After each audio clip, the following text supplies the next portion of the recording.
Gusto mo bang magkabahay, ngunit mababa ang sahod mo? Stick around and I'll show you how.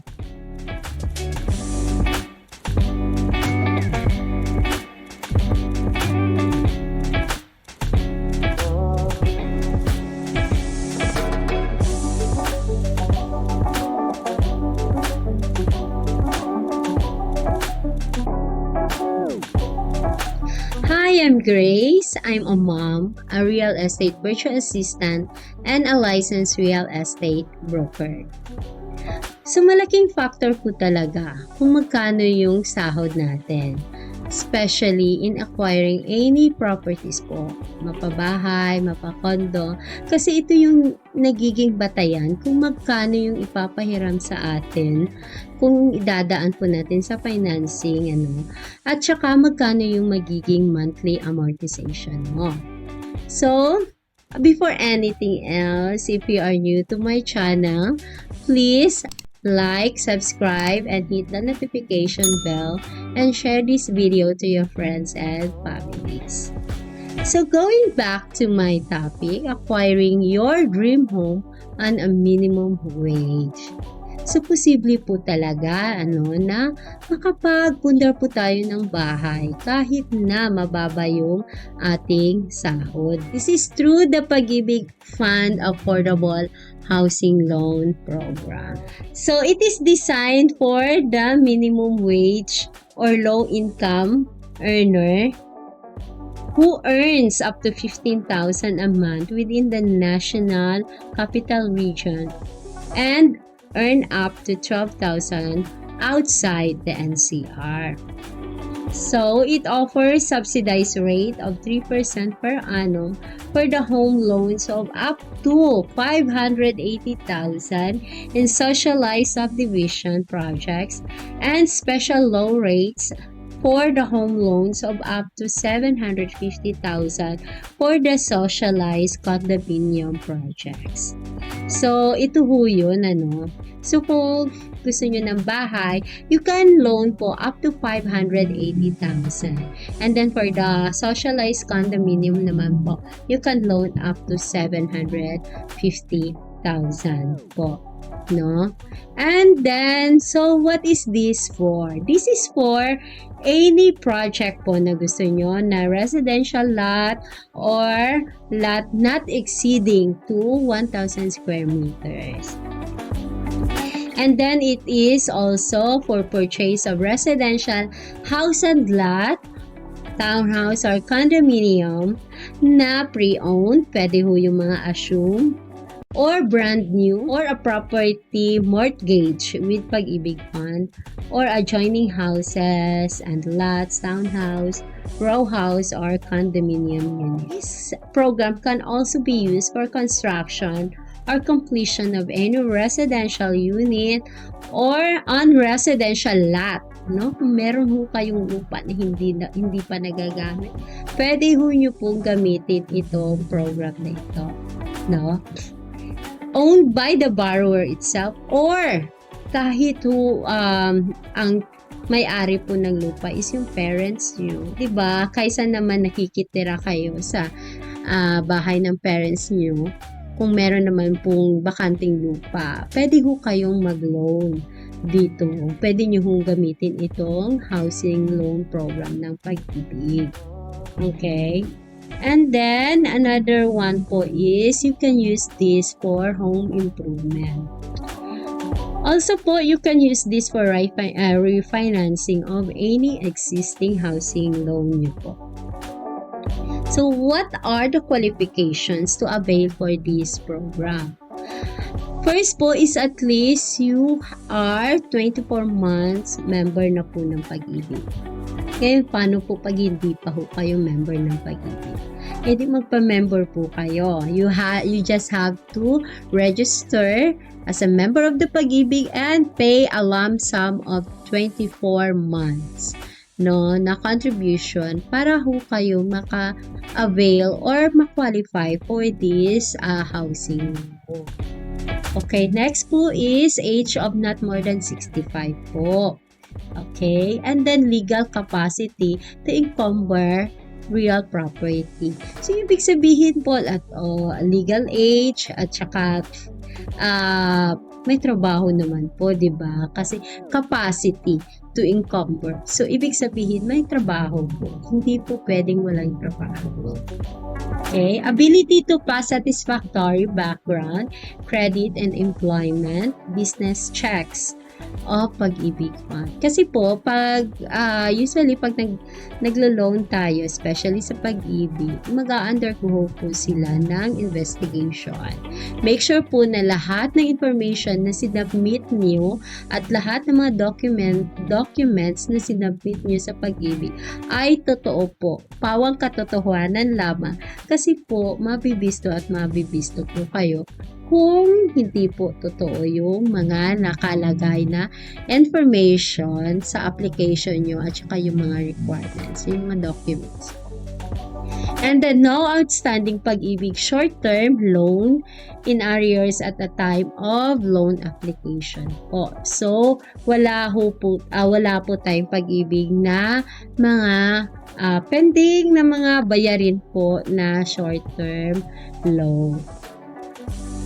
Okay po ba? And then, no pag-ibig housing loan that was foreclosed, canceled, bought back due to default or subjected to dash and impago. Ibig sabihin po, wala po tayong bad record kay pag-ibig. And then, if you are existing pag-ibig housing loan, if you have as a principal buyer, borrower or co-buyer or co-borrower, the account must be updated. Ibig sabihin po, basta po may nasubmit na po kayong information prior to this application, dapat po updated po yun. Okay? So, paano po tayo mag-a-apply dito sa housing loan program na ito? You can apply po sa any branch ng pag-ibig. And then, you can also apply po through accredited partner developer from whom the member shall purchase the property. Tanungin niyo po si developer kung tutulungan ba kayo na doon sa pag-ibig loan or kayo pa po ang mag-aasikas.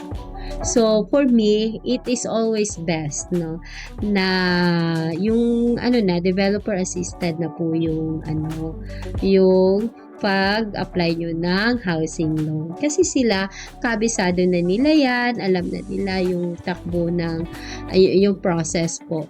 Kasi kung kayo pa po, ang dami pa pong hassle, ang daming pag-aralan, tapos yung forms, kasi 'di ba usually pag pupunta ka ng kahit anong any government establishment, 'di ba, hindi talaga yung eksaktong information, yung satisfying information ang natatanggap natin. Usually sabihan lang, basahin mo yung instruction na yan, ganun lang. 'Di ba? Hindi iba talaga kung yung magpa-process, alam na kung ano yung gagawin.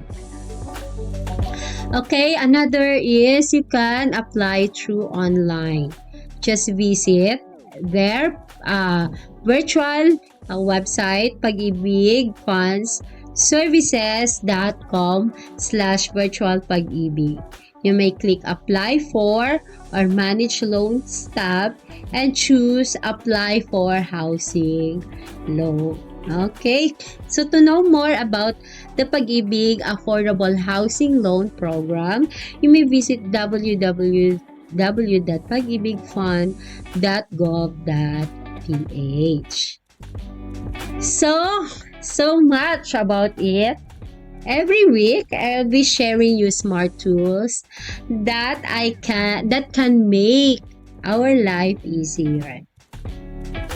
And that is our smart tool of the week.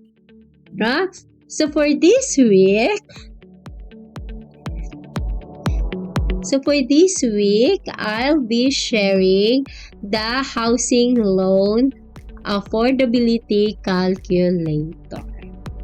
So ito yun, guys, Diba? Usually hindi natin alam magkano ba talaga dapat ang ating salary requirement or magkano ba talaga ang maluloan natin o magkano ilang years, magkano bayarin. So, ang daming tanong, di ba? So, mas maganda na gamit ho kayo nito Housing Loan Affordability Calculator. No, you may go to pag-ibigfundservices.com/ac/ yun lang po. And then, so for this one, you have that options of really looking, finding the answer for how much income is required for your desired loan value, how much you can borrow based on your income, and how much you can borrow based on the value of the property. So let's try how much is the income is required for your desired loan value para alam lang natin, 'di ba? So desired loan amount, let's say ang gusto nating bahay, let's say 580. Let's go to the max for the residential subdivision project, socialized subdivision project. Okay, and then let's say we want to pay it, let's say for 25 years, and then preferred fixed pricing period. This is the period that you want na yung penalty, yung interest fixed talaga siya. So common yan is kung ano yung payment term, din dun yung kanilang fixed na interest, interest rate. Why? This applies to those people na ayaw ng mga surprises. Diba? Kasi naman, for example, pipili kayo ng 10 years, or 5 years, or 1 year. After that fix, depende na ho yun sa economic status natin. Diba? So, usually, if you don't like surprises, fix lang po tayo kung ano yung payment term, din yung payment fixed pricing period natin. So, click compute. So, ito yung sagot. Now, the income required for your desired loan amount is approximately 14,048.88. And interest natin is 4,917.08. Insurance natin 120.50. Monthly amortization natin is 5,047.50. So, ganun lang, Ganun lang kadali yung calculator natin. So, meron din po, based on your income, baliktad na naman ito, diba? So, magkano yung gross income mo? Let's say, ang gross income mo is only 12,000, Tapos, ang gusto mo period of payment, let's say, 30 years. Tapos, so, ang gusto mong payment, fixed, period ng fixed pricing period mo is 30 years. Let's say, for example lang naman. So, ang baba, di ba? You can loan up to 488,852 and 76. And then you have the principal at interest of 4,200, insurance 110, and you have a total monthly amortization of 4,309.99. So, ang dali lang pong gamitin itong calculator, but ang laking tulong na po for us to really get at least may preview na po tayo kung magkano yung mga babayaran natin at magkano yung prepare, diba? At least alam na natin. Okay, thank you so much and God bless.